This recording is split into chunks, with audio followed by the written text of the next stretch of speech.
That's 90 metres long, 40 metres wide and 15 metres tall, to give you an idea of the space. Largest indoor house in a UK zoo, a significant one for us. What you do, you come in at about 4 metres level. Hornbills, then you go through a treetop village where you'll have, again, very close proximity to the orangutans, which have indoor pens as well.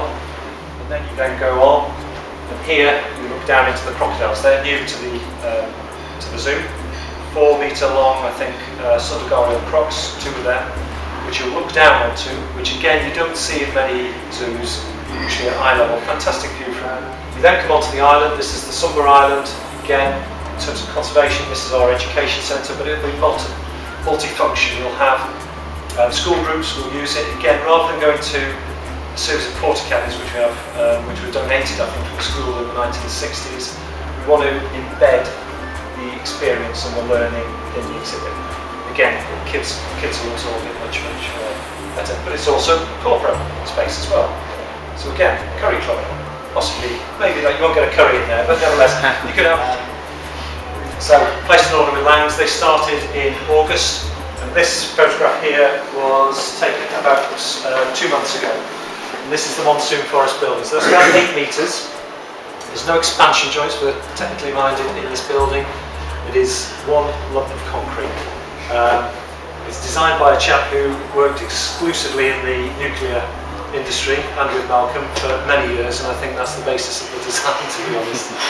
They've still got to run the river ride through, and the river ride runs through all of these bridges, and there's 13 bridges, varying constructions. This is where the crocodiles will be, in this area here. All works due to complete end of February and into March. We'll be planting from September, October, November this year. Again, we wanted to try and get the plants in as early as possible, particularly in the enclosures so they can bed in, because orangs will rip them out. So again, try and get as much time as possible. In here, we've got about 200,000 of the 750,000 of Asian plants.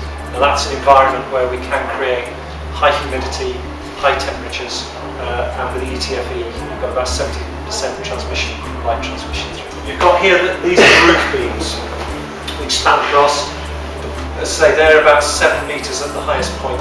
Again, one of the things we tried to do was create this idea that there's no straight lines. Gordon Reid, who some of you may have heard of, said that there are no straight lines in nature, and that's again one of the principles, the design principles behind this.